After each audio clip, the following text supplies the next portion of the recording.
कार्यकारिणी सदस्या सुद्धा आहेत आणि कीर्ती महाविद्यालयात प्राध्यापिका सुद्धा आहेत मराठीच्या. मी विनंती करतो प्रतिभा विश्वास यांना की त्यांनी विश्वास नांगरे पाटील सरांची ओळख करून द्यावी. धन्यवाद. नमस्कार. काही व्यक्ती आपल्या आयुष्यात फक्त माणूस म्हणून येत नाहीत, त्या प्रेरणा बनून येतात. अंधारात वाट चुकलेल्या समाजासाठी त्या स्वतः दीपस्तंभ बनतात आणि अशाच तेजस्वी व्यक्तिमत्वाचं नाव म्हणजे विश्वास नांगरे पाटील. अतिशय साध्या शेतकरी कुटुंबात जन्म, घरची परिस्थिती बेताची, पण डोळ्यात मोठी स्वप्न आणि मनात जिद्दीच्या ज्वाला.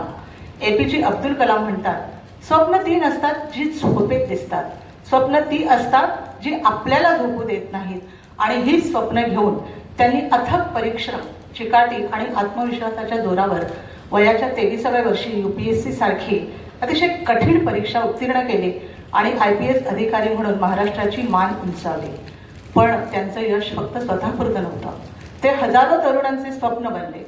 ग्रामीण विद्यार्थ्यांनाही अधिकारी होता येतं, मराठी मुलांनीही मोठी स्वप्न पाहावीत यासाठी त्यांनी व्याख्यानं, मार्गदर्शन आणि प्रेरणादायी भाषणं ते आजही देत आहेत. ते अधिकारी नाहीत तर ते तरुणांच्या गळ्यातील ताईतच झालेले आहेत. अनेकांसाठी प्रेरणेचा दीपस्तंभ आहेत. महाराष्ट्रातील सर्वच जिल्ह्यामध्ये त्यांनी विविध पदावरून सेवा दिलेली आहे. एक देवी पोलीस अधिकारी ही प्रतिमा त्यांनी त्यांच्या कार्यशैलीतनं तयार झालेली केलेली आहे. आणि याचं ज्वलंत उदाहरण आपल्याला सगळ्यांना माहिती आहे की ती 26/11ची काळरात्र, ज्या वेळेला मुंबई दहशतवाद्यांवर थरथरत होती. मृत्यूला आलिंगन देणारे निधड्या छातीचे विश्वास नांगरे पाटील आता सर्वांना ज्ञात आहेत. भीतीवरती मात करणारा तो खरा वीर या शौर्यासाठी त्यांना राष्ट्रपती शौर्य पदक देखील मिळालं. हा केवळ त्यांचा सन्मान नाही तर संपूर्ण महाराष्ट्राचा तो अभिमान आहे. महिला सुरक्षेसाठी त्यांनी निर्भया पथक, तरुण विद्यार्थ्यांसाठी युथ पार्लमेंट, रेव पार्टी यासारख्या गुन्हेगारीवरती कठोर कारवाई. त्यांची कामगिरी म्हणजे धाडस, शिस्त, संवेदनशीलतेचं सुंदर मिश्रण. ते सांगतात, पोलीस हा दडपशाहीसाठी नाही तर तो समाजसेवेसाठी आहे. अनेक पदव्या आणि पुरस्कारांनी ते सन्मानित आहेत. आत्ताच उषाताई म्हणाल्या तसं मन में है विश्वास, कर हर मैदान फतेह या त्यांच्या पुस्तकातून ते एक सिद्धहस्त लेखक म्हणून आपल्याला भेटतात. आणि त्यांच्या पुस्तकांचे विक्रीचे उच्चांक देखील त्यांनी प्रस्थापित केलेले आहेत. शारीरिक मानसिक स्वास्थ्य उत्तम राहावं यासाठी ते धावणं, योग, ध्यानधारणा नित्यनियमाने करतात. यामुळे सकारात्मक आणि रचनात्मक कार्य साध्य होतं असा त्यांचा दृष्टिकोन आहे. त्यांचं संपूर्ण आयुष्य आपल्याला एकच संदेश देतं, स्वप्न मोठं ठेवा, मेहनत प्रामाणिकपणे करा, यश तुमचंच आहे. त्यांना ऐकणं हा एक अविस्मरणीय अनुभव असतो. मी त्यांना विनंती करते की आजच्या या साहित्य संमेलनामध्ये उद्घाटक म्हणून त्यांनी आपलं मनोगत व्यक्त करावं. विश्वास नांगरे पाटील सर. धन्यवाद.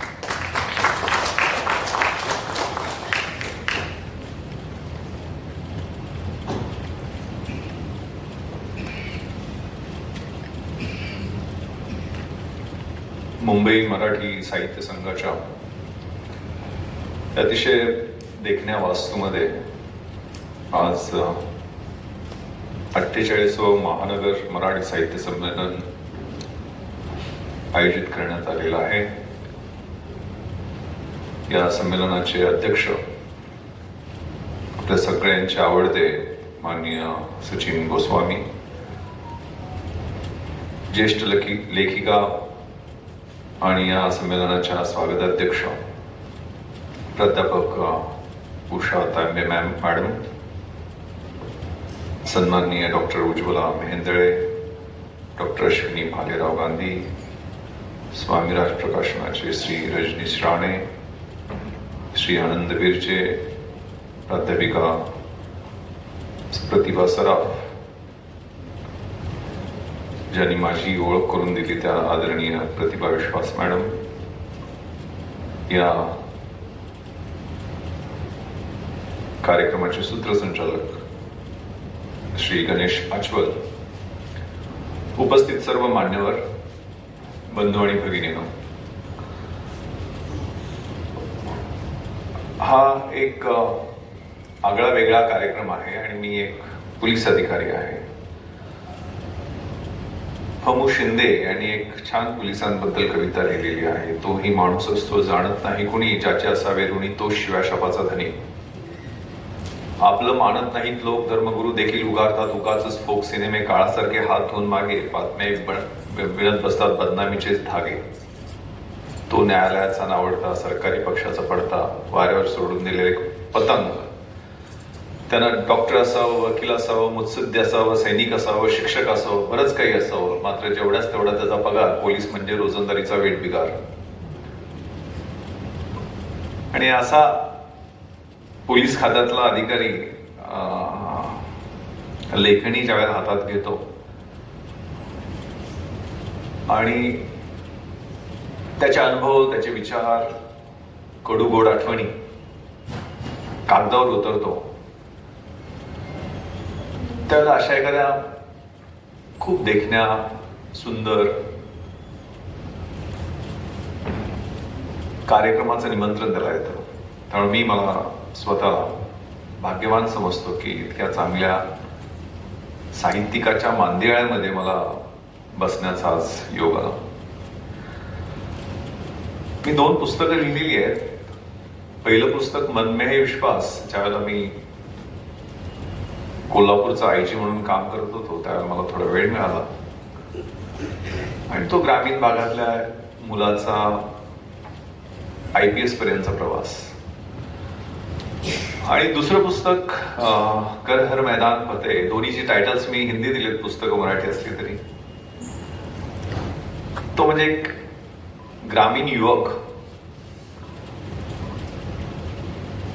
ट्रेनिंगमुळं, प्रशिक्षणामुळं, मग ते लाल बहादूर शास्त्री राष्ट्रीय प्रशासकीय अकॅडमी मसुरीतली असो किंवा सरदार वल्लभभाई पटेल राष्ट्रीय पोलीस अकॅदमी हैदराबादची असो, तिथल्या प्रशिक्षणानं माझ्यात कसे बदल झाले, मी युवकांना, युवतींना समोर ठेवून त्यांना प्रोत्साहित करण्यासाठी ही पुस्तक लिहिली. कारण मला माझी नेमणूक ज्या ज्या ठिकाणी झाली त्या ठिकाणी मी विद्यार्थिनींना या परीक्षेबद्दल माहिती देण्यासाठी, थोडं करिअरच्या वाटा कशा चोखाळायला पाहिजे त्या अनुषंगानं मार्गदर्शन करत राहिलो. आणि त्यांची इच्छा होती की मी काहीतरी लिहावं म्हणून मी लिहिलं. पण हा जो साहित्य निर्मितीतला आनंद आहे तो दुसऱ्या कशातही मिळत नाही. जसं आईला आपलं बाळ ज्यावेळेला येतं पृथ्वी तलावरती तो आनंद मिळतो, तसंच एखादं पुस्तक किंवा साहित्यकृती निर्माण झाली की तो आनंद मिळत असतो. त्यामुळे ही जी मांदियाळी आहे ती सर्जनशील जगातली अतिशय उत्कृष्ट मंडळी या ठिकाणी आहे. उषा तांबे मॅडमचे पुत्र श्री मिलिंद तांबे हे खूप मोठे सायंटिस्ट आहेत आणि नॅशनल पोलीस अकॅडमीमध्ये ते आलेले होते आणि त्यांनी खूप AIच्या माध्यमातून होकारात्मक आणि रचनात्मक वापर त्याचा कसा होईल याचा ते अभ्यास करत असतात. आणि साऊथ अमेरिका, आफ्रिका, आपल्या देशात अनेक रचनात्मक प्रयोग त्यांनी केलेले आहेत. त्यांचाही माझा जुना परिचय आहे. पण या साहित्य संघाविषयी मी अभिमानानं सांगू इच्छितो, कारण मी सकाळी गुगल करत होतो. ही 90 वर्षाची परंपरा असणारी जी साहित्य संघाची इतिहास आणि परंपरा आहे ती खूपच प्रफुल्लित करणारी आहे. नाट्य क्षेत्रातली दिग्गज मंडळी, साहित्य क्षेत्रातली दिग्गज मंडळी या व्यासपीठातनं तयार झालेली आहेत. देणाऱ्याने देत जावे, घेणाऱ्याने घेत जावे. हिरव्या पिवळ्या माळावरून हिरवी पिरवी शाल घ्यावी, सह्याद्रीच्या कड्याकडून छातीसाठी ढाल घ्यावी. वेड्यापिशा ढगांकडून वेडेपिशे आकार घ्यावे आणि रक्तामधल्या प्रश्नांसाठी पृथ्वीकडून होकार घ्यावे. देणाऱ्याने देत जावे, घेणाऱ्याने घेत आणि घेता घेता एक दिवस देणाऱ्याचे हात घ्यावे. जी परंपरा भालेराव सरांनी त्यावेळेला ते स्थापना केली, स्वतःच्या घरामध्ये स्थापना केली आणि ते रोपटं आज वटवृक्षामध्ये परावर्तित झालेलं आहे. निश्चित म्हणजे मी आज सकाळी लोकसत्ता वाचत होतो आणि त्यातले एडिटोरियल संपादकीय वाचत होतो त्यावेळेला मला धक्का बसला. अफीम पासून ऍप पर्यंत आर्थिक पाहणीचा रिपोर्ट बजेटच्या अगोदर जो येतो तो आता प्रसिद्ध झालेला आहे. त्यात चिंता व्यक्त केलेली आहे की जी जनरेशन आपली आहे ती डिजिटल युगामध्ये किती या ऍप आणि या स्क्रीन टाइमच्या आहारी गेलेले, स्क्रोल करण्याचा जो प्रकार आहे ज्यातनं हार्मोन्स इकडून तिकडं जम्प करत असतात डोपामाइनचा जो अतिरेक होतो आणि त्यातनं मानसिक विकार कसे घडतायत आणि ही जनरेशन किती उत्पादकक्षम राहील या संदर्भात त्या आर्थिक पाहणीचे मुख्य सल्लागार त्यांनी ती चिंता व्यक्त केलेली आहे. त्याच्या शेजारीच मायकेल कार्नेलोच्या एका पुस्तकाचा परिचय मी वाचत होतो. ती ऍक्च्युअली एक कादंबरी आहे. 14 वर्षाच्या मुलानं अमेरिकेत आत्महत्या केली आणि त्याच्या आईनं त्या गुगल कंपनीवरती खटला दाखल केला. त्याचे चॅटबॉक्स, आर्टिफिशियल चॅटबॉक्स, आजकाल मित्रमैत्रिणी नाहीच आहेत, ते आर्टिफिशियल चॅटबॉक्स, त्याच्यात तो संवाद त्या व्हर्च्युअल व्यक्तीशी करत होता. त्यातनं तो आत्महत्येसाठी कसा कसा प्रवृत्त होत गेला. ते ब्लू व्हेल सारखे पूर्वीचे गेम्स पण आपण पाहिलेले आहेत. त्यामुळं येणारी जनरेशन, येणारी पिढी कशी असेल, म्हणजे माणसाच्या आयुष्यामध्ये किंवा विद्यार्थ्याच्या आयुष्यामध्ये 4 प्रकारचे बुद्ध्यांक असतो. इंटेलिजन्स क्वेश्चन, इमोशनल क्वेश्चन असतो, भावनांक असतो, सोशल क्वेश्चन सामाजिक अंक असतो आणि 4थं असतो ऍडव्हर्सिटी, म्हणजे प्रतिकूल परिस्थिती निर्माण झाल्यानंतर आपण कशा पद्धतीनं एखाद्या गोष्टीला लढा देऊ शकतो. तर फक्त बुद्ध्यांकाचा विचार करून जी शिक्षण प्रणाली आहे त्यामध्ये सामाजिक, भावनिक आणि हा प्रतिकूल परिस्थितीशी लढा देणारा जो अंक आहे तो वाढवण्यासाठी जाणीवपूर्वक आपल्या सगळ्यांना प्रयत्न करावे लागतील. मी गावात जन्माला आलेलो आहे. माझ्या घरात 35-36 लोक, काका काकी, सुट्ट्यांच्या वेळेला तर सगळ्या आत्या, 5 आत्या, 5 मामा, 3 मावशा, असा मोठा परिवार ना आपला. किती मोठी अशी एकत्र कुटुंब पद्धती होती. मुंबईमध्ये 1993ला पत्र्याची पेटी घेऊन आलेलो होतो.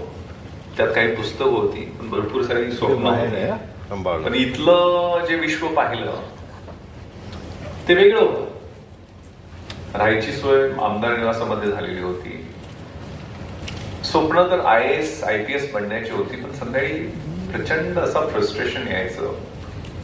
त्यावेळेला समुद्र किनाऱ्यावर जाऊन अश्रू ढाळायचो. पण मग ताकद याच कथा, कविता, नाटकं, कादंबरी द्यायच्या. वाचायचो ना.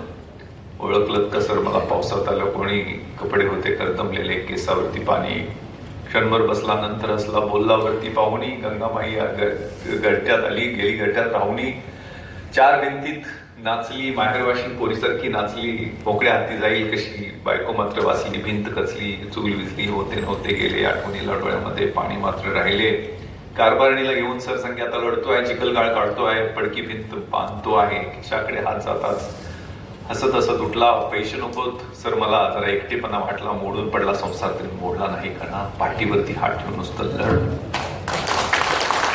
लढण्याची प्रेरणा, संघर्ष करण्याची प्रेरणा ही या पुस्तकातनं मिळत गेली हो. हे कंपॅनियन होते. आता 30 सेकंदांचा आमचा अटेन्शन स्पॅन आहे. ती आमची नवीन पिढी त्या मोबाईलच्या जंजाळात 5-5, 6-6 तास त्या स्क्रोलिंग मध्ये अडकलेली आहे. आणि एकदा आनंदाचा काहीतरी विषय असतो आणि नंतर लगेच काहीतरी फ्रस्ट्रेशनचा विषय असतो, दुःखाचा प्रसंग येतो, ते किती जम्प करत जातात ते हॉर्मोन्स. त्या पिढीचे जे मानसिक प्रॉब्लेम आहेत, मानसिक प्रश्न आहेत, ते हाताळणं आजकाल आपल्या सगळ्यांना खूप गरजेचं आहे. सगळी ज्येष्ठ मंडळी आहे, कारण आजकाल आजी आजोबा सुद्धा त्यांना वैयक्तिक जीवन पाहिजे असतं. मी एक 20-25 वर्षापूर्वी आलो त्यावेळेला वेगळे प्रश्न होते, आता वेगळे प्रश्न आहेत. गावाकडचं घर विकायचं का मुंबई पुण्यात 1 रूम 2 रूम किचनचा फ्लॅट घ्यायचा, त्यात washing machine, microwave, computers, fridge, सगळ्यांना जागा असते, पण म्हाताऱ्या आई वडिलांना पण जागा नसते. त्यांना कुठेतरी आम्हाला वृद्धाश्रमात पाठवावं लागतं, अशी परिस्थिती आहे. ती सिमेंट कॉन्क्रीटच्या जंगलातली कल्पना वेगळी आहे आणि गावाकडे गेल्यानंतर तो आनंद, ती म्हणजे आज त्या एडिटोरियल मध्येच लिहिलेलं आहे, मला वाटतं खूप मोठ्या एका फिलॉसॉफर्स वाक्य लिहिलेलं आहे की पूर्ण गाव लागतं एखाद्या मुलाचं अपब्रिंगिंग, त्याचं पालन पोषण करताना, त्याच्यावर संस्कार देत असताना पूर्ण गावाची आवश्यकता आहे. आणि आपली परंपरा जी साहित्याची आहे, 1000 वर्षांची परंपरा आहे. म्हणजे माहीम भटांनी चक्रधर स्वामींचं लीळा चरित्र हे चरित्र लिहिलं. तिथून मग सगळ्यात मोठा ग्रंथ आपल्याला ज्ञानेश्वर माऊली. त्याच्यात पूर्ण तो ग्रंथ केल्यानंतर ते काय निरूपणच आहे ना, संस्कृत गीतेचं मराठीत निरूपण, त्यावेळेच्या प्राकृत मराठीत निरूपण म्हणजे ज्ञानेश्वरी. आणि ते पूर्ण झाल्यानंतर ज्ञानेश्वर माऊली काय मागतात परमेश्वराकडं? आता विश्वात्मके देवे तोषोनी मज द्यावे. काय स्वतःसाठी काही मागत नाहीत, माझा 7-12 एवढा मोठा करा, काय नाही. ते मागतात काय? खडांची व्यंकटी सांडो तया सत्कर्मी रती वाढो, भूता परस्परे पडो मैत्रीशी वांचे, दुरितांचे तिमिर जावो, जो जे वांचिलो तो लाहो प्राणी जात.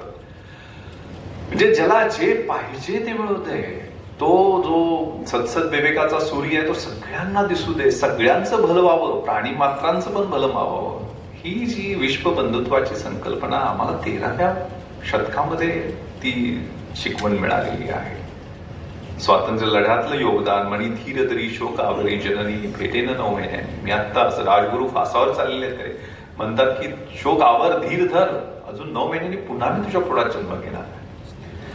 असा प्रेरक इतिहास, संत पंत तंत म्हणजे ही वेगवेगळी परंपरा, वारकरी संप्रदायातली परंपरा, पंडितांची आमची परंपरा, शाहिरांची परंपरा, कथा, कविता, नाटकं, इतिहास, या सगळा जो आहे प्रेरक इतिहास आहे. पण आमच्या नवीन पिढीला तो समज, म्हणून मी गोस्वामी साहेबांना म्हणत होतो की आपण जेवढे आहेत तेवढेच प्रेक्षकगृहात लोक आलेले आहेत. कारण नवीन पिढीला आपण हे कसं पोहोचवता येईल यासाठी सगळ्यांनी प्रयत्न केले पाहिजेत. हा प्रयत्न खूप महत्वाचा आहे. आणि हे महानगरातले प्रश्न, लोकलची थीम आहे. म्हणजे पिपात मेले ओल्या उंदीर, माना पडल्या मुरगळल्यावी, बासिम मर्ढेकरांच्या त्या कवितेच्या ओळी, गिरणगावातले प्रश्न, नारायण सुर्वेंचे लिखाण असेल, ते सुरेश भटांचे सरणावरती पडलो तेव्हा एवढेच कळले होते, मरणाने केली सुटका जगण्याने छळले होते. हे सगळं जे आहे ना ते आतून भिजलो जरी आज मी, हा माझा अंत नाही, पेटेन पुन्हा नव्याने, हे सामर्थ्य नाशवंत नाही, छाटले जरी पंख माझे पुन्हा ओढेन मी, अडवू शकेल मजला अजून अशी भिंत नाही, माझी झोपडी जाळण्याचे झालेत कैक कावे, जळेल झोपडी ती आग ज्वलंत नाही, येतील वादळे खेटेल तुफान तरी वाट चालतो मी, अडथळ्यांना भिवून अडखळणे पावलांना पसंत नाही. तर ह्या प्रेरणा देणाऱ्या ज्या गोष्टी आहेत ना, तो पिंड वेगळा. सचिन गोस्वामी सर तुम्हाला विनोदाचं पिंड सांगतील.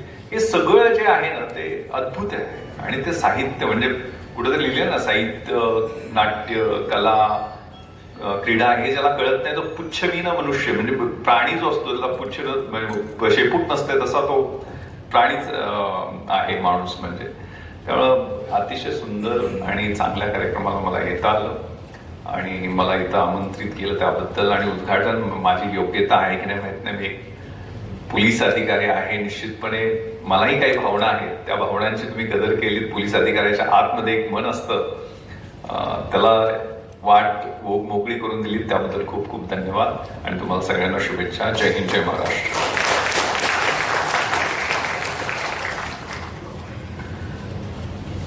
प्रेक्षकांनी थोडं पुढे येऊन बसायला विनंती करतो.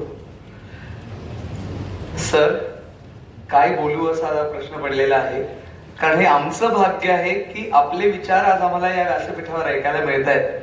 कारण अनेक दिवसांपासूनची इच्छा होती की आपले विचार प्रत्यक्ष असे कुठेतरी ऐकता यावेत. म्हणजे बाकीच्या ठिकाणी ऐकले असतील पण इतक्या जवळून ते खूप छान वाटलं. आणि विंदा करंदीकरांची कविता असेल, कुसुमाग्रजांची असेल, बासी मर्ढेकर असतील, इतक्या कविता तुमच्या पाठ आहेत, खूप छान वाटलं. आणि हे खरोखरच हे लोकांपर्यंत पोचायला हवं, खास करून आजच्या विद्यार्थ्यांपर्यंत पोचायला हवं. मराठी साहित्य, आता तुम्ही जो उल्लेख केलात की सकाळी पेपरमध्ये, म्हणजे तुमचा दिवस हा सकाळचा पेपर वाचल्याशिवाय पुढे जात नाही हे सुद्धा त्यातनं कळलं. खूप म्हणजे एक एक शब्द तो मी असा साठवून ठेवतोय. आणि आता निश्चितपणे जेव्हा मी कधी विद्यार्थ्यांना शिकवायला पुन्हा कॉलेजला जाईन सोमवारी, तेव्हा मी हे सांगणार की तुम्ही आज जे काही सांगितलं ते, कारण तुम्ही तरुणांचे आदर्श आहात. खूप छान वाटलं. मी सुद्धा इथे आभार व्यक्त करतो तुमच्यासाठी, कृतज्ञता व्यक्त करतो. आणि पुन्हा एकदा प्राध्यापिका प्रतिभा विश्वास यांना सांगतो की माननीय सचिन गोस्वामी यांची ओळख त्यांनी करून द्यावी. नमस्कार. माणसाला आयुष्यात सगळ्यात जास्त कशाची गरज असते, ती म्हणजे हसू, आनंद, हलकं फुलकं जगणं. आणि हा आनंद घराघरात पोहोचवणारं एकच नाव म्हणजे हास्य जत्रेचे दिग्दर्शक सचिन गोस्वामी. 2018 पासूनची ही मालिका आजतागायत रसिकांच्या हृदयामध्ये स्थानापन्न आहे. हेच त्यातलं फार मोठं यश आहे. सचिन गोस्वामी यांनी फक्त मराठी प्रेक्षकांना विनोद दिला नाही, तर त्यांनी दिला तणावमुक्तीचा श्वास, हास्याचा उत्सव आणि मनोरंजनाचा सुंदर प्रवास. हास्य जत्रा या कार्यक्रमातून त्यांनी असंख्य कलाकारांना व्यासपीठ दिलं, नवोदितांना संधी दिली आणि मला विशेष अभिमानाची गोष्ट वाटते की माझा विद्यार्थी रोहित माने आणि पृथ्वी प्रताप यांना आपण संधी दिलेली आहे. की रोहित मला कधीच वाटलं नाही की तो इतका चांगला कलाकार आहे, पण एखादा हिरे पारखी असतो आणि तो बरोबर त्यातला कस काढतो. तसे आपले आजचे हे प्रमुख अध्यक्ष जे आहेत आपल्या संमेलनाचे, आणि अशा रीतीने त्यांनी प्रेक्षकांना पोट धरून हसायला लावणारं निरागस असं मनोरंजन दिलेलं आहे. त्यांच्या दिग्दर्शनात एक वेगळेपण आहे, निखळ विनोद, स्वच्छ विनोद आणि कौटुंबिक विनोद. पण अर्थात रसिक प्रेक्षक त्यांची एवढाच परिचय आपल्याला माहीत नाही असं नाही आहे की त्यांनी इतर अनेक उल्लेखनीय कामं केलेली आहेत. 2025 मध्ये त्यांचा गुलकंद हा चित्रपट आलेला होता, त्यांनी खूप चांगलं म्हणजे प्रसिद्धीच्या धुतात तो आला. 2011 मध्ये त्यांनी चित्रपट मस्त चाललंय आमचं, त्याचप्रमाणे एक डाव भूताचा हे नाटक, तसेच कॉमेडीची बुलेट ट्रेन, फू बाई फू, खुपते तिथे गुप्ते, कोण होईल मराठी करोडपती, तुझं माझं स्वप्न, पोस्ट ऑफिस उघडं आहे, अशा अनेक दूरदर्शन कार्यक्रमांमधून दिग्दर्शन केलेलं आहे. ते स्वतःही एक उत्तम कलाकारही आहेत. आतापर्यंत त्यांनी 10 मराठी नाटकांचं, 27 दूरदर्शन कार्यक्रमांचं, 1 वेब सिरीजचं आणि 4 मराठी चित्रपटांचं दिग्दर्शन केलेलं आहे. तर असे हे अष्टपैलू व्यक्तिमत्वाचे सचिन गोस्वामी. आपल्याला मी विनंती करते की आपण आमच्या सर्व रसिक प्रेक्षकांशी संवाद साधावा. धन्यवाद.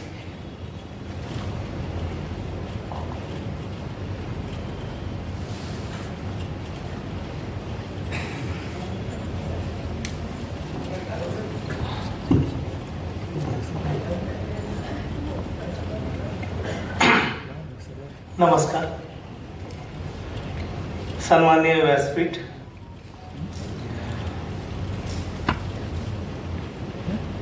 सन्माननीय विश्वास नागरे पाटील सर, सन्माननीय डॉक्टर उज्ज्वला मेहंदळे, माननीय रजनीश राणेजी, माननीय प्रतिभा विश्वास, माननीय डॉक्टर अश्विनी भालेराव, माननीय आनंद बिर्जे आणि माननीय प्रतिभा सराफजी आणि उपस्थित मान्यवर. खरं म्हणजे आज एवढ्या मोठ्या व्यासपीठावर बोलण्याची माझी पहिली वेळ आहे. मुळात मी काय उत्तम वक्ता नाही आहे आणि विश्वासजींच्या इतक्या मंत्रमुग्ध करणाऱ्या भाषणानंतर लगेचच आपण जाणं म्हणजे दडपण स्वाभाविक आहे. म्हणजे अगदी विनोदाच्या भाषेत सांगायचं तर मोहम्मद रफीचं गाणं ऐकल्या ऐकल्या कोणाला तरी काचा बदाम म्हणायला उभं करण्यासारखं आहे. पण ही सगळी जी योजना आहे ही प्रतिभा सराफ मॅडमनी योजलेली आहे.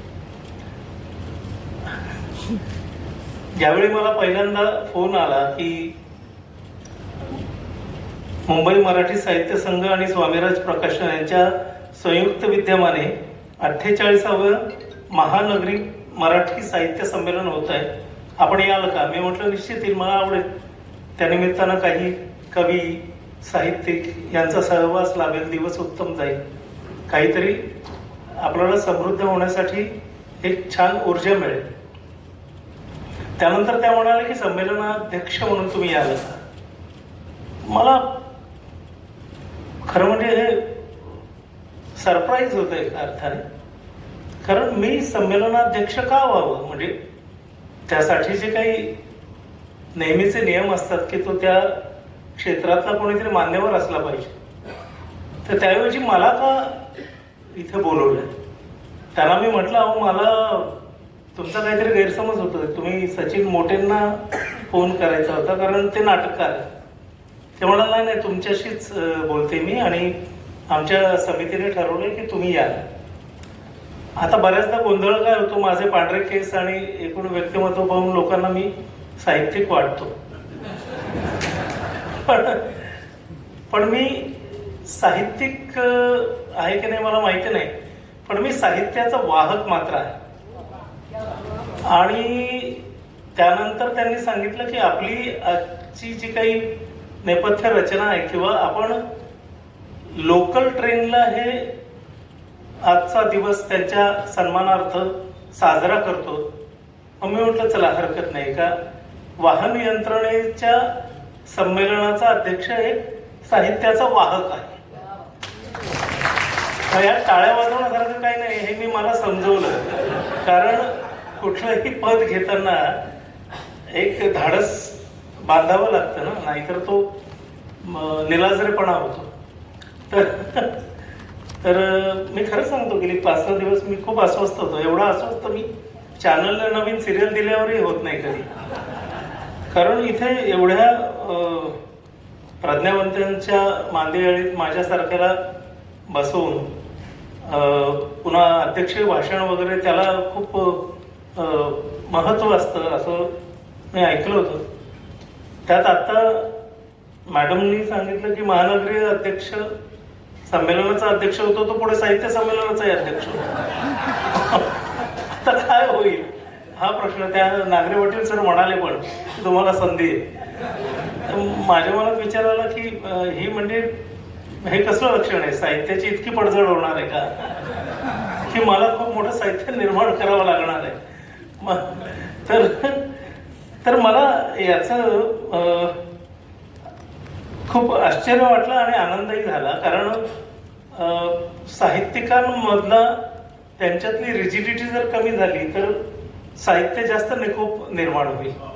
आणि अशा प्रकारच्या समारंभांच्या निमित्तानं सर्वव्यापी होणं हे धोरण ज्यावेळी साहित्यिक स्वीकारतात किंवा साहित्य स्वीकारतं तेव्हा एकूणच समाज समृद्ध व्हायला एक पोषक वातावरण तयार होतं. कारण यापूर्वी नाटककारांना सुद्धा साहित्य संमेलनात साहित्यिक म्हणून मान्यता नव्हती. आपल्याला कल्पना असेल की नाटककारांना सुद्धा त्यांच्या विविध प्रकारच्या लेखनाच्या अनुषंगानंच संमेलनात महत्त्व निर्माण झालं होतं. ते सादर करणारे कोणीतरी आहेत, त्याच्या मागचं साहित्य समजणं इतकं व्यापक दृष्टी त्यावेळी नव्हती. पण आता काळ बदलत चाललाय. टेलिव्हिजनला तर तिथं स्थानच नव्हतं साहित्य संमेलनात.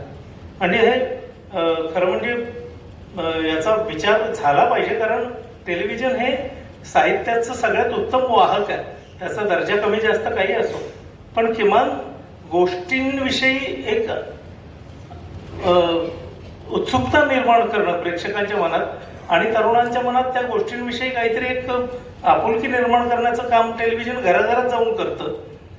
कारण पूर्वीच्या काळी ज्यावेळी रंजनाची माध्यमं मर्यादित होती त्यावेळी वाचन आणि श्रवण म्हणजे आकाशवाणीच्या माध्यमातून काही गोष्टी ऐकणं असा एक आपल्या पुढे स्रोत होता आणि त्यामुळे वाचनाकडे कल खूप होता. आणि त्यावेळची एकूण जगण्याची पद्धती, जगण्यातलं स्थैर्य, ठहराव ज्याला आपण म्हणतो ते जास्त होतं आणि वाचनाकडे कल जास्त होता सगळ्या त्या पिढीचाच.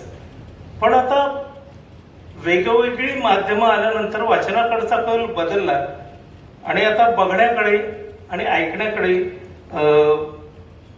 एकूणच सगळ्यांचं कल. आता सरांनी जे सांगितलं की सगळी तरुण पिढी आता मोबाईलच्या आहारी गेली, तर अशा वेळी आमच्यासारख्या वाहकांचा मला वाटतं साहित्याला खूप महत्त्वाचा आधार ठरणार आहे. आणि या निमित्तानं काही गोष्टी किंवा काही विचार माझ्या मनात आले की साहित्याची जी मांडणी आपली होते, जी पुस्तक रूपाने होते, त्याच्यात आता काही बदल करण्याची वेळ आली आहे. कारण वाचनासाठी जर आपल्या पुढील पिढीकडे वेळ नसेल तर साहित्य त्यांच्यापर्यंत पोहोचवण्यासाठी आपण वेगवेगळं काय करू शकतो. कारण तुम्हाला तर आश्चर्य वाटेल ऐकून की जसं क्रिकेटमध्ये बदल झाले, 5 दिवसीय, 1 दिवस आणि 2020 अशा स्वरूपात ते सगळं असं छोटं छोटं होत गेलं. तसं मालिका, नाटकं यांचाही काळ आता छोटा छोटा होत चालला आहे. 25 मिनिटाची जी पर एपिसोड मालिका होती ती आता नवीन माध्यमात 1.5 मिनिटावर आली. म्हणजे आता व्हर्टिकल्स नावाचा एक प्रकार, मोबाईलवरची मालिका असा एक प्रकार आता नुकताच सुरू झालाय आणि तुम्हाला आश्चर्य वाटेल की त्याला प्रचंड प्रतिसाद आहे. म्हणजे आताच्या पिढीला टेलिव्हिजनवर 20-25 मिनिटं एक कथानक पाहण्याचाही तो संयम राहिलेला नाही, तेवढा धीर नाही. ते आता 1 ते 1.5 मिनिटात एक गोष्ट आम्हाला सांगा, आम्ही पुढचं काहीतरी पाहतो. तर अशा पद्धतीने 1.5 मिनिटाचा कंटेंट, ज्याला व्हर्टिकल कंटेंट असं म्हटलं जातं या भाषेत, त्या गोष्टी आता टेलिव्हिजनच्या माध्यमातल्या मोबाईलवर शिफ्ट झाल्या. तर अशा परिवर्तनाच्या काळात आपण जे साहित्य निर्माण करतोय, जी समाजाच्या जडणघडणीसाठी अत्यंत महत्वाची गोष्ट आहे, तर तिला तरुणांपर्यंत पोहोचवण्यासाठी आपण काही वेगळे पर्याय याच्या बरोबरीने निवडू शकतो का, यावर आता अशा प्रकारच्या संमेलनातनं चिंतन होणं गरजेचं आहे असं मला वाटतं. तुम्हाला आश्चर्य वाटेल की पूर्वी नाटकं जी असायची ती जाहिरातींवर चालायची, त्यातल्या नटांच्या चेहऱ्यांवर चालायची, नाटककारावरच्या विश्वासावर चालायची, दिग्दर्शकाच्या कल्पकतेवर चालायची. आता नाटकं रील्सवर चालतात. आता त्या नाटकातले काही छोटे छोटे भाग रील्स म्हणून टाकले जातात आणि त्या उत्सुकतेने तरुण वर्ग त्या नाटकाकडे आता ओढला जायला लागला. म्हणजे सध्या नाटकाला उत्तम दिवस आहेत ते रील्समुळे.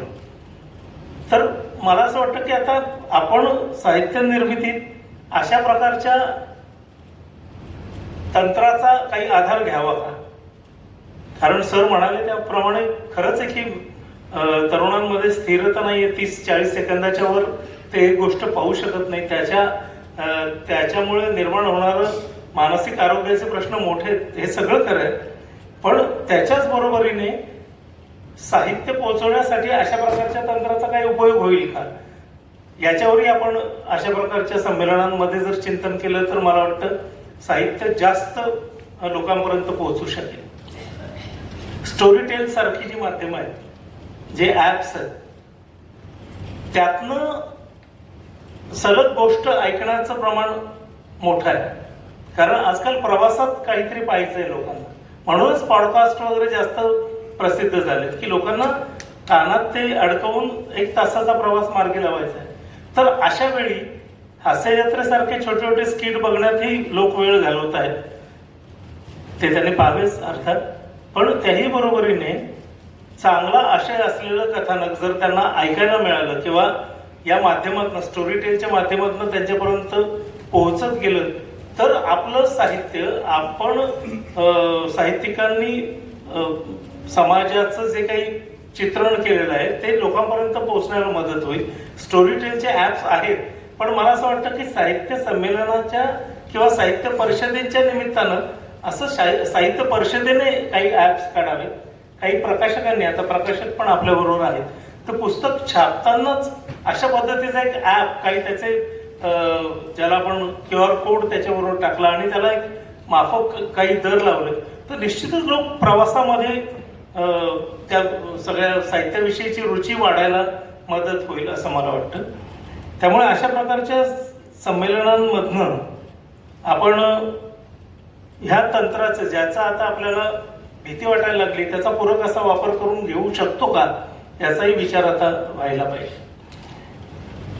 कारण सृजन कार्य करणाऱ्यांसमोर आता AIचा सगळ्यात मोठा, त्याचं मोठं आव्हान सगळ्यांसमोर आलेलं आहे.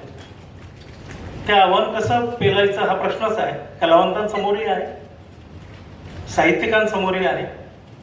कारण तुम्हाला आश्चर्य वाटेल, मी जे व्हर्टिकल सांगितले, हे व्हर्टिकल्स तर कोणी लिहित नाही. हे व्हर्टिकल्स AIच्या माध्यमातून होतात. याच्या सगळ्या गोष्टी AI बनवून देत. म्हणजे आताची कथानक AI सुचवतं. AI ला जो चांगला प्रॉम्प्ट करेल तो चांगलं लेखन करून घेऊ शकतो. अशा पद्धतीनं आता AI हळूहळू विकसित होत आहे. अजूनही ते भावनेच्या बाबतीत तितकं प्रगत झालेलं नाहीये, त्याच्यात वृक्षता आहे. त्यामुळे साहित्यिकांच्या मनातला ओलावा जो त्याच्या कलाकृतीत येतो किंवा साहित्यकृतीत येतो तो मांडण्या इतका तो प्रगल्भ झालेला नाहीये. पण तरीही AI च्या माध्यमातून एक मोठं आव्हान मात्र साहित्यिकांसमोर आहे, कलावंतांसमोर आहे. पण त्याचा पूरक वापरही होणं शक्य आहे. त्यामुळे ह्या सगळ्या तंत्रज्ञानाच्या आव्हानांच्या विषयी साहित्य संमेलनांमध्ये चर्चा होते का, हा एक महत्त्वाचा प्रश्न आहे. आणि तो झाला पाहिजे, त्याच्यावर विचार झाला पाहिजे आणि त्याची काही ठिकाणी मदतही घेतली पाहिजे आणि काही ठिकाणी त्याविषयी चिंताही व्यक्त केली गेली पाहिजे. त्याच्यावर काही निर्बंध आणता येतील का, जसं साऊथ इंडस्ट्रीमध्ये किंवा हॉलिवूडमध्ये त्याच्यावर निर्बंध आणलेले आहेत की हॉलिवूडच्या सगळ्या रायटर्सने किंवा क्रिएटर्सने ठरवलं की आपण AI च्या मदतीने काही लिखाण किंवा कथानक तयार करणार नाही. अशा पद्धतीचं काही करणं शक्य आहे का? तर ह्या सगळ्या गोष्टी या निमित्तानं आता सर आपल्याशी बोलताना माझ्या मनात आल्यात की ह्या गोष्टी करणं गरजेचं आहे. आता विषय महानगरी जाणीवा हा असल्यामुळे माझं संपूर्ण कार्यकाल हा फील्डवर काम करण्याचा आहे. त्यामुळे विपुल असं वाचन नाही झालं, पण जे काही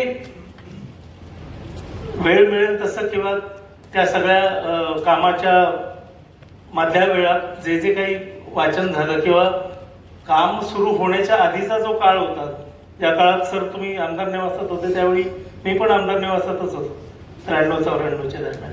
कारण बाहेरगावून आलेल्या मुलांसाठी एकमेव निवास होतो ते आमदार निवास त्या काळात. तर आमदार निवासात सर्वांना माहिती की तिथे काही काम नसलं, दिवसभर फक्त वाचन समोर आकाशवाणी.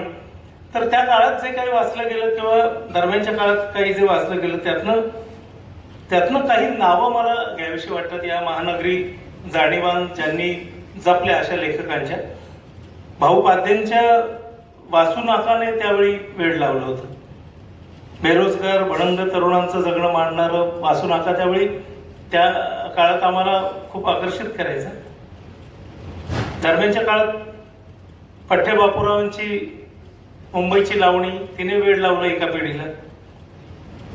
शाहीर साबळे आहेत, आंधळं दळतंय एक लोकनाट्य होतं ज्याने संयुक्त महाराष्ट्राच्या चळवळीच्या दरम्यान सगळा महाराष्ट्र पिंजून काढला होता.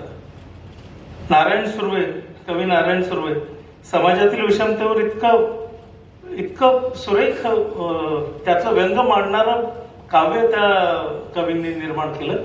आणि सुर्वेंनी जो जगण्यातला जो स्तर पाहिला ना, तो मुंबईतल्या चाळीतनं झोपडपट्टीतनं राहणारा अशिक्षित दुर्लक्षित जो समाज आहे त्याच्या व्यथा इतक्या सुंदर त्यांनी त्यांच्या कवितातनं मांडल्या.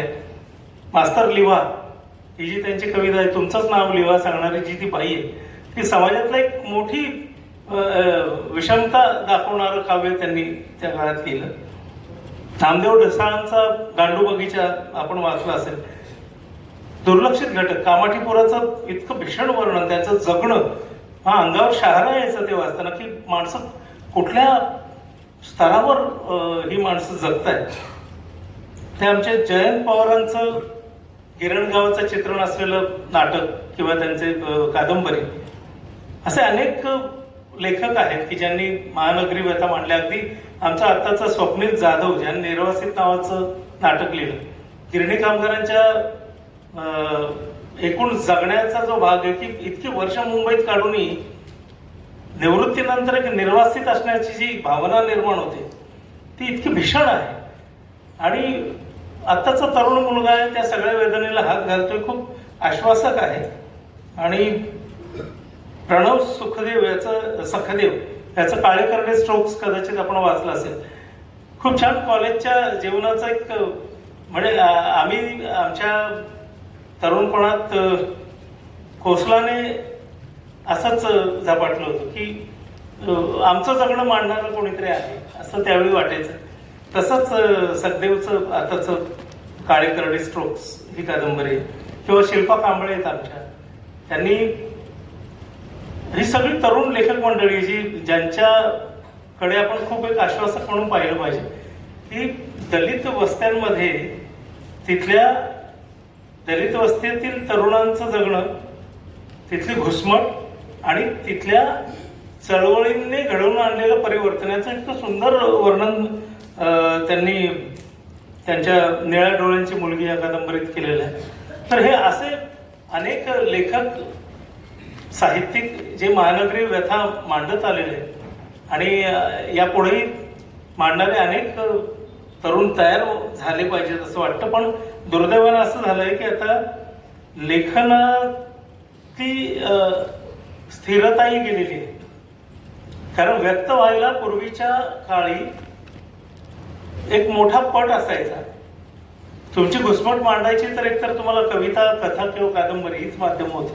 पण आता सोशल मीडियाने तुम्हाला पटकन एक 10-12 ओळींचं एक बोर्ड उपलब्ध करून दिलाय की ज्याच्यामुळे तुम्हाला त्या दिवशी जे काही वाटलं ते पटकन तुम्ही मांडून मोकळं होता आणि ते आज वाचलं जातं, उद्या विस्मरणात जातं.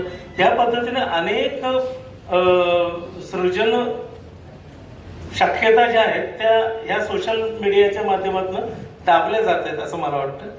त्यामुळे मी जे म्हटलं की वेगवेगळ्या पद्धतीच्या तंत्रज्ञानाचा वापर करून जर आपण आता कथानकं लोकांपर्यंत पोहोचवली आणि या तरुणांना जर आपण लेखनासाठी जास्त उद्युक्त केलं किंवा प्रवृत्त केलं तर साहित्याचा आवाका अजून वाढत राहील. कारण आताच्या एकूण सामाजिक स्थितीकडे पाहता समृद्ध समाजासाठी साहित्यिक, कलावंत आणि पत्रकार हे महत्वाचे घटक आहेत. सृजन क्षमता, संवेदनशीलता, निर्भयता या त्रिगुणांची आवश्यकता असलेला लेखक, पत्रकार, कलावंत ही आजची समाजाची गरज आहे. कारण या तिन्ही घटनांकडनं समाज खूप महत्वाच्या गोष्टींची अपेक्षा ठेवतो. व्यवस्था, राज्यकर्ते आणि समाज यांच्यातलं जे वैगुण्य आहे, यांच्यातल्या त्रुटी आहेत ते निर्भीडपणे दाखवण्याची जबाबदारी ह्या तिन्ही घटकांची आहे. आणि या तिन्ही घटकांनी जर ही जबाबदारी पार पाडली नाही आणि ते जर सत्ता शरण गेले तर त्यांचा प्रवास हळूहळू भाटगिरीकडे होतो आणि भाटगिरीचा इतिहासात कधीच नोंद होत नाही. इतिहास हा समाजाला समृद्ध करणाऱ्या कलाकृतींचा इतिहासात त्याची नोंद होते. त्यामुळे मला वाटतं चांगल्या समाजासाठी ही क्षमता असलेली ही मंडळी तयार होणं गरजेचं आहे. कारण सुचलेलं मांडणं किंवा साहित्यातलं दृकश्राव्य माध्यमातून प्रेक्षकांपर्यंत पोहोचवणं किंवा जे पाहिलंय ते बातमीच्या माध्यमातून सांगणं एवढंच काही साहित्यिक, कलावंत आणि पत्रकार यांचं कर्तव्य नाही. तर जबाबदारीनं समाजाच्या वैगुण्यावर प्रहार करणं हेही आपलं काम आहे. कारण ज्या व्यवस्थेला किंवा ज्या सत्तेला साहित्यिक, कलावंत, पत्रकार प्रश्न विचारत नाही ती सत्ता, ती व्यवस्था निरंकुश होते. ज्या सत्तेला, ज्या व्यवस्थेला हे तीन घटक प्रश्न विचारतात त्यावेळी ती व्यवस्था, ते सत्ताधीश सावध होतात आणि प्रश्न निर्माणच होणार नाही अशी आदर्श परिस्थिती निर्माण करतात. त्यामुळे ह्या सगळ्या लोकशाहीच्या सबलीकरणासाठी साहित्यिकांची, कलावंतांची आणि पत्रकारांची महत्वाची जबाबदारी आहे आणि मला वाटतं आपण ती पार पाडली पाहिजे. ज्या समाजात मुक्तपणे साहित्य, मुक्तपणे कला, मुक्तपणे क्रीडा नांदते तो समाज निकोप असतो आणि निकोप समाजच लोकशाहीचं रक्षण करू शकतो आणि राष्ट्र समृद्ध करू शकतो. त्यामुळे मला वाटतं ही महत्वाची जबाबदारी आपल्यावर आहे आणि दुर्दैवानं आपण आपल्या पुढच्या पिढीला साहित्यिक होण्याची प्रेरणा पुरेशी देत नाही आहोत. म्हणजे आमच्या वेळी अनेकांना विचारलं जायचं की तुला कोण व्हावं असं वाटतं, तर मी खानदेशातला असल्यामुळे अनेकांना तात्यासाहेबांसारखं कवी, नाटककार किंवा साहित्यिक व्हावं असं वाटायचं. पण आता मला वाटत नाही की कॉलेजमधल्या विद्यार्थ्यांना विचारलं तर त्यातल्या काहींना कवी व्हावं असं वाटतंय, काहींना साहित्यिक व्हावं असं वाटतंय, नट अनेकांना व्हावं असं वाटतंय, कारण चेहऱ्याला ग्लॅमर आहे. पण नागरे पाटील साहेब ज्या पद्धतीनं युवकांमध्ये प्रेरणा निर्माण करतात, तसंच प्रत्येक साहित्यिकाने आपल्या साहित्याचं जर काही ब्लॉग्स केले आणि ते युवकांपर्यंत पोहोचवलेत आणि साहित्याला जर ग्लॅमर आलं तर आपोआपच तरुणांपर्यंत साहित्य पोहोचेल आणि आपण एक समृद्ध समाज निर्माण करू शकू असं मला वाटतं. या निमित्तानं मला इथं बोलायची संधी मिळाली. खरं म्हणजे मला सवय नाही आहे अशी मोठी मोठी व्याख्याने द्यायची, तर मी फील्डवर काम करणारा माणूस आहे. मला एक संहिता दिली तर ती किती छान करता येईल यासाठी वेगवेगळ्या क्लुप्त्या करता येतात. पण या निमित्तानं तुमच्या समोर मोकळं होता आलं आणि ही संधी दिली म्हणून आयोजकांचे आभार. आपण शांतपणे ऐकून घेतलं, आपले आभार. Acharya 98